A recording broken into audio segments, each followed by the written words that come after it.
well and all that stuff. He's going to give us, what they actually cost and what you should pay. Okay. Well, your phone crashed. Oh, yes. Talking about the we'll blame it the on upside of your tech.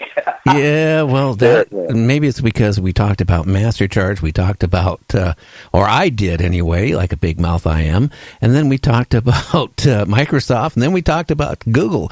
So maybe just one of those people, decided to pull the plug on us. I don't know. Or the triad is after us now. Yeah, is that what you're saying? that is possible.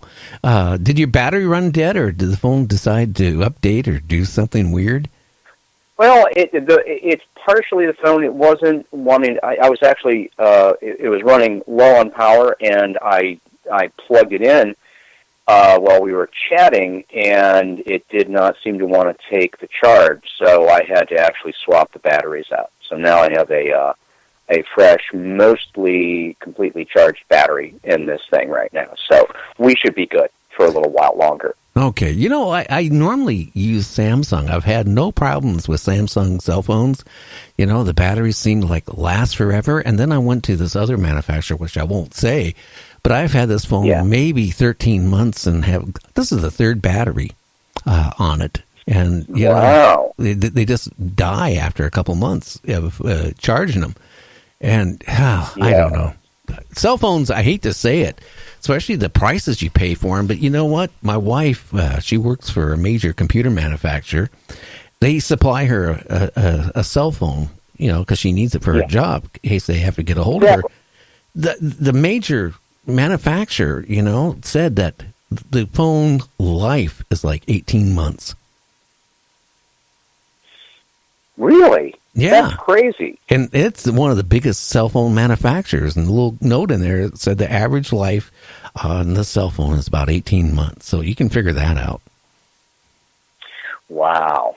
Yeah. Well, no wonder the batteries go so fast. It just seems like there's so much when things go that fast, no matter what kind of tech or appliance or anything that it is, it seems there's a lot of built-in obsolescence. So they're so hungry for you to come back and buy the next one. But who the hell is going to come back and buy the next one when that one didn't serve you well? I mean, it used to be they would build things like a tank and it would last forever, and not anymore. No. My last cell phone I had, it was, like I said, it was one of the major cell phone manufacturers. I had it for 4 years.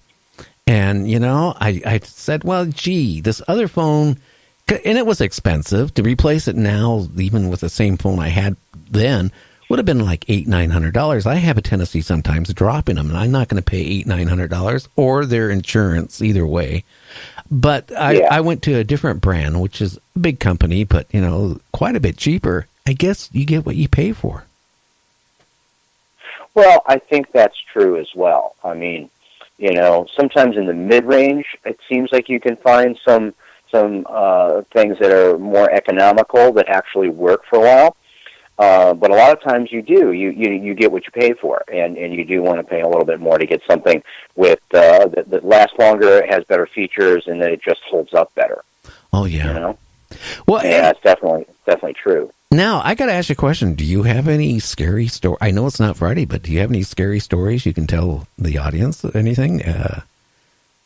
Oh, yeah. Well, there's all kinds of fun, creepy stories and things like that. I mean, it's like the theater we shot Dark Realm in is the State Theater in South Bend, Indiana. We shot a lot of it, in Chicago, in the surrounding area.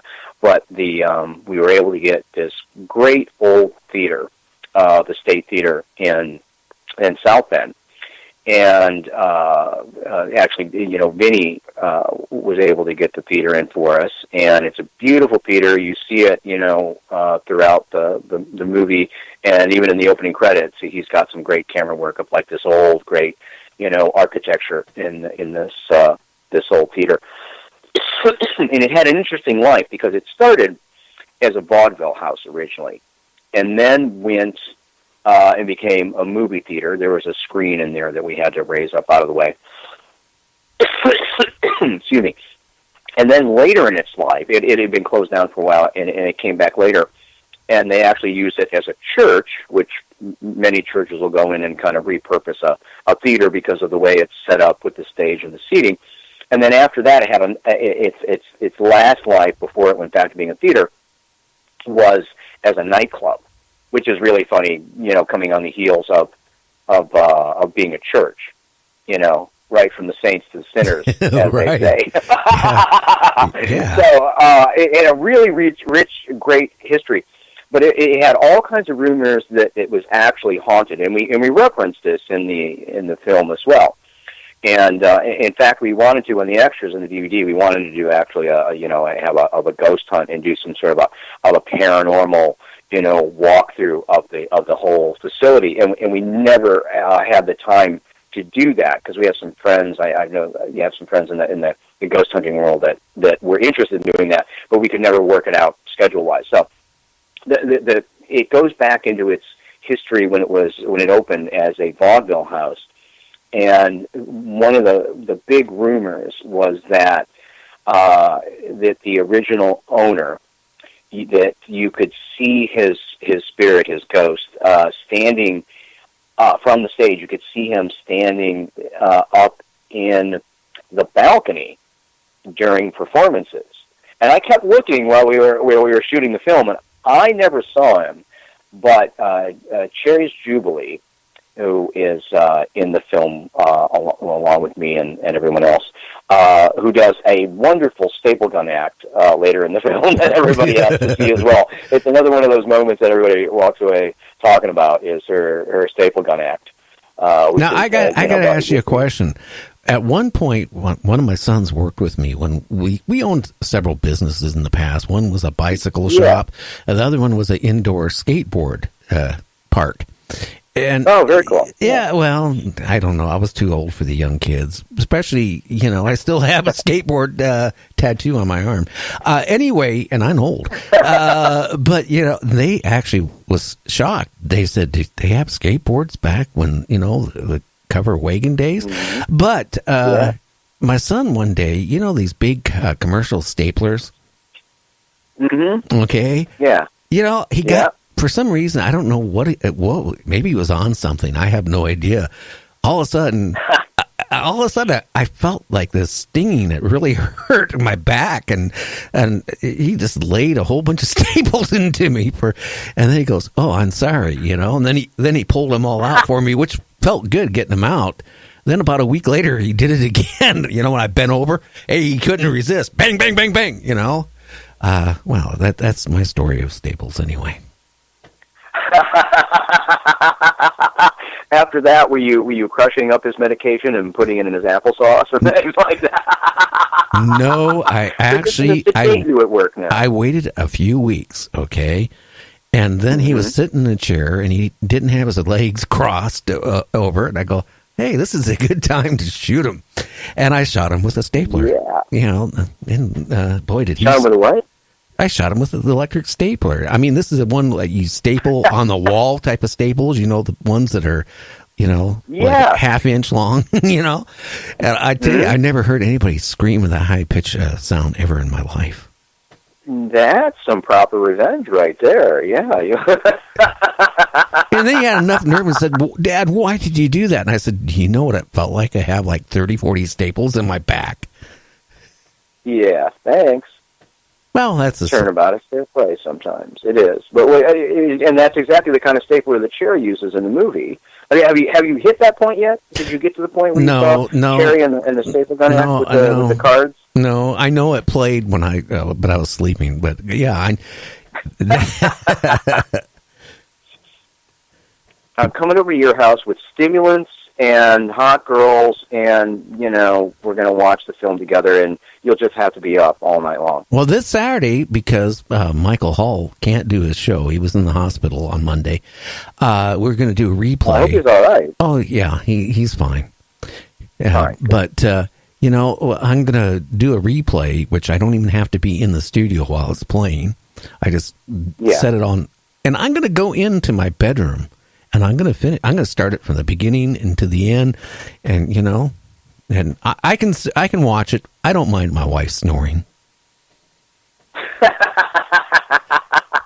You never know. She might want to see some of it too. But I'm sure she's crashed out from her day and everything. But yes, I watch the rest of that, because next time I'm on, we'll have the we'll do the Dark Realm questionnaire, and I'll make sure you made it all the way through the movies.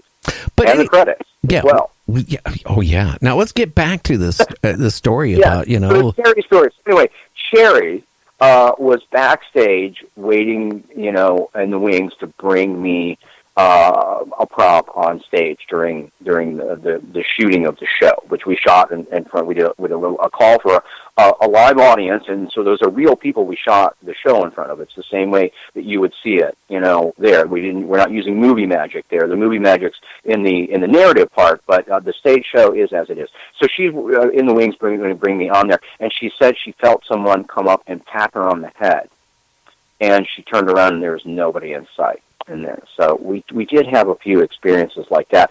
I didn't myself, but some of my cast and crew did in the theater, in the building. It was a really big building in there. It was an interesting experience, in there, and it was all, it's still, even though it had been updated throughout the years in places, it still had that great vintage appeal to it. And it just, you just kind of got the vibe that, this place could have, someone or something or many things visiting in here. And, there's a couple of little stories like that. But that's the one that first comes to mind is, Cherry swore up and down that somebody come by and pat her on the head, and that there's nobody around. And she was talking about that for the rest of the production when we were in there. And I was on stage. I kept looking. I just wanted to see the owner of that theater up there in the balcony, and I never caught him, but I kept looking for him. I really wanted to see that. There were some other experiences of people hearing, footsteps going upstairs in the theater and things like that.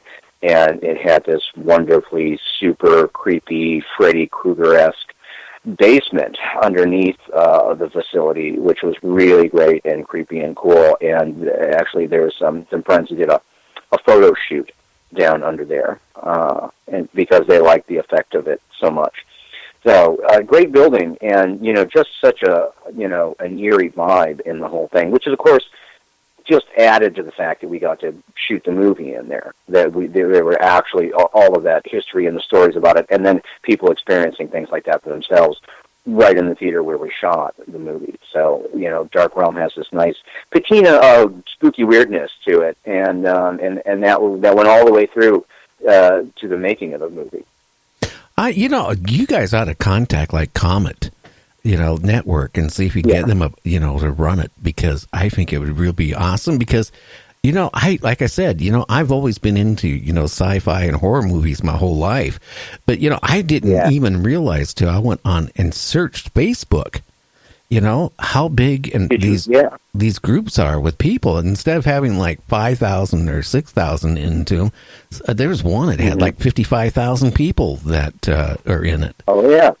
So, I mean... Yeah, I'm in a lot of those different groups, too. We'll have to see if we're in some of the same ones. We'll have to do a group share on things, because you can invite each other to groups and things like that. But I like that, and I share things to groups and post in groups all the time. I like it. It seemed like, the pages, are fun, but the groups are really interesting, because instead of being, so much about, somebody or their show or what they're doing or anything like that, the groups are kind of topical, and it's about horror or Halloween or Gothic groups and things like that. And there's great communities in there. And I would think you will find a ton of people in there that will love the show, that will want to come over and listen to the show.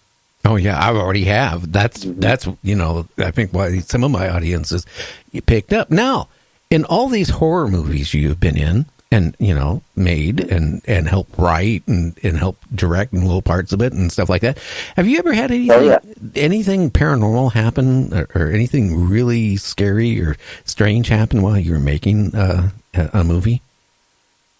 Not so much in the making of the movie. I mean, that's good old fashioned movie magic. I think the closest thing to real kind of supernatural